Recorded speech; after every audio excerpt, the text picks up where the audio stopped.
Today's video is going to be simply instructional, and it's going to be the start of a new series that I like to call Do It Right, Bro. In this series, I'm basically going to dedicate each video to a different exercise, and I'm going to be teaching you guys how to do it right with proper form.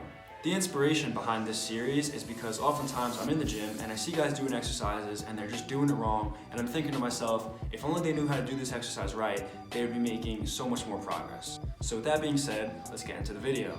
In today's episode, I'm going to be focusing on the bench press. The bench press is a great exercise to do for your chest and triceps as well. It's probably the single most effective exercise when it comes to working out your chest, because there's been a direct correlation between your pec size and how much you can bench press. So therefore, it's crucial to get this exercise down and really be able to master it. So the first tip when it comes to bench pressing happens before the exercise even begins, and it's your breathing. Basically, before any big movement you do, you want to have a lot of air inside your lungs, because you're going to be able to put more power into your lift. So this is why before the exercise begins, I'll take a few deep breaths, and then I'll take one deep breath before I lift up the bar, and I'll try to just leak air the whole set. I'll leak air until I can't anymore, and then I'll take another breath. My next tip also happens before the exercise begins, and it's that you want your feet as far back underneath you as possible, because you're going to generate as much power that way. Also, when it comes to positioning, a lot of guys focus on the arch in their back to expose their chest.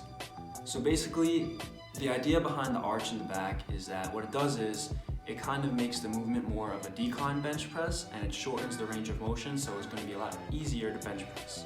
So I don't really think it's that necessary, but I do a slight arch just because it feels natural. So my third tip when it comes to bench pressing is your grip on the bar. This is a really important one because a lot of guys don't understand that this is the basic rule when it comes to grip. The closer your hands are together, the more it's going to work your triceps, and the farther apart your hands are, the more it's going to work your chest. So when trying to maximize your power output, you're going to want to find the perfect balance between the two. I'm around 6 foot and I have pretty decently long arms, so I like to keep my pinkies on the rings of the bar, and that works great for me. So you can use that as a reference point. So my next tip happens in the transition into the movement. So basically what I mean by this is you want to retract your shoulder blades in order to lift the bar. So the reason why you want to do this is because when you retract your shoulder blades, you're going to be putting your chest out, and it's going to take a lot of the stress off of your shoulders. And also, it's likely going to place your arms in this kind of V alignment with your shoulders. You don't want them parallel because that's bad, and you're going to put a lot of extra stress on your shoulders, and a lot of guys get hurt that way.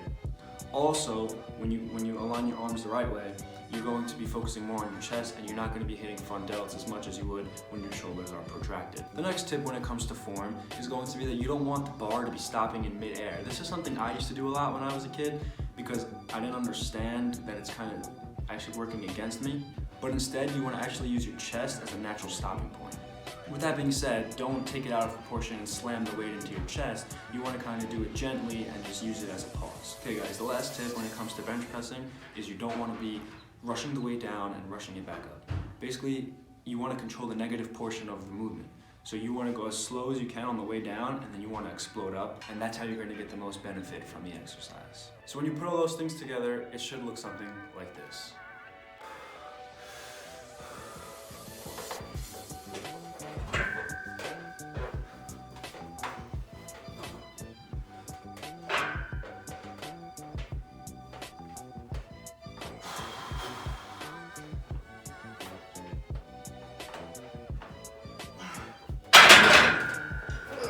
So that's today's episode, guys. I hope you enjoyed my tips and took a lot of value from it. If you'd like to see more episodes learning how to do different exercises, make sure to like, subscribe, and turn your post notifications on.